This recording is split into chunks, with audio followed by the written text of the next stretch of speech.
Welcome to Celeb Scene Central. Few films have created as many die-hard horror fans as the stop-motion classic Coraline. Directed by Henry Selick, this animated movie follows a young girl struggling with a recent move, her frustration over a creepy new house, and weird neighbors complicated even further by the portal to another world she soon discovers.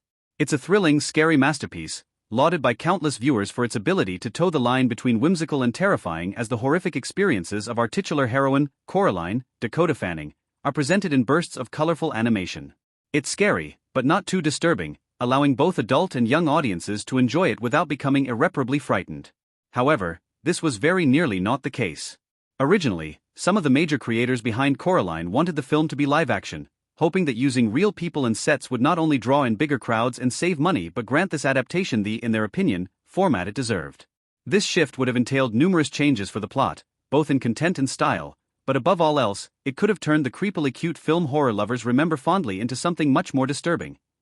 Our eyes will always be on Coraline. No movie has ever blended the wonder of childhood with the adult terrors of classic horror films quite like Coraline. Based on a novella by Neil Gaiman, the movie follows Coraline Jones, a blue-haired 11-year-old putting up with busy parents and leaving her friends behind to move into a dingy Oregon apartment building, at the Pink Palace. Aside from an annoying black cat and strange neighbors, Coraline doesn't think that there's anything for her to do in this new setting. That is until she finds a secret door that leads her to a fantastical world, an inverse of her own complete with a lavish apartment building, cooler neighbors, and, to the girl's shock, alternate versions of her parents.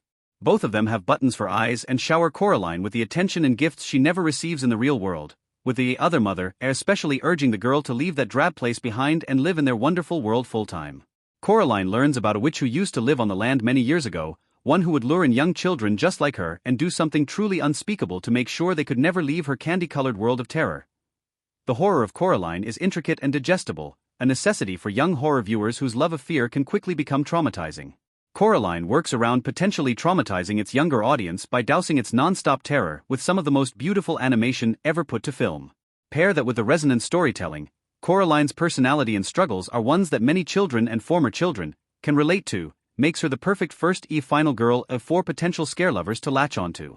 This animated movie is a perfect entry point to the medium, allowing both the fear and the beautiful art to bring viewers of all ages in, which makes it so wild that it was almost live action. Coraline is too scary for the real world. In an interview with Mercury News, Coraline producer Bill Mechanic stated that he'd initially pushed for the film to be made in live action. The creator claimed that he originally considered stop-motion passé, and that he signed onto the project in the hopes of making it live action as a way of drawing in more viewers. He doesn't give many details on what this would have changed about the story, but he does explain that they'd made a version that was partially CGI to see how it could look with some more realistic elements thrown in, and the result wasn't great. Apparently, this realistic version lost the flair of the animated film, reducing the jaw-dropping world that bewitched Coraline in the movie we all know into something that no child would ever actually want to visit, let alone escape into. Add to that, the writer of the original book, Neil Gaiman, said that any version with real people would be nonsense. While Mechanic may not give many details about what a real version of the story could look like, it's fair to assume a live-action Coraline would be too terrifying for children. Seeing real people with their eyes sewn shut or the beldam crawling through a Technicolor tunnel, her twisted claws trying desperately to hook themselves into a small child would be pretty horrifying for an adult, let alone a child.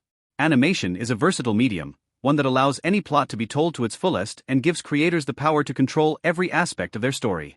By being animated, Coraline is an eerie, wonderful tale that serves as the perfect initiation into a lifelong love of horror. A live-action version just wouldn't have the same effect. Coraline is available to stream on Prime Video in the US.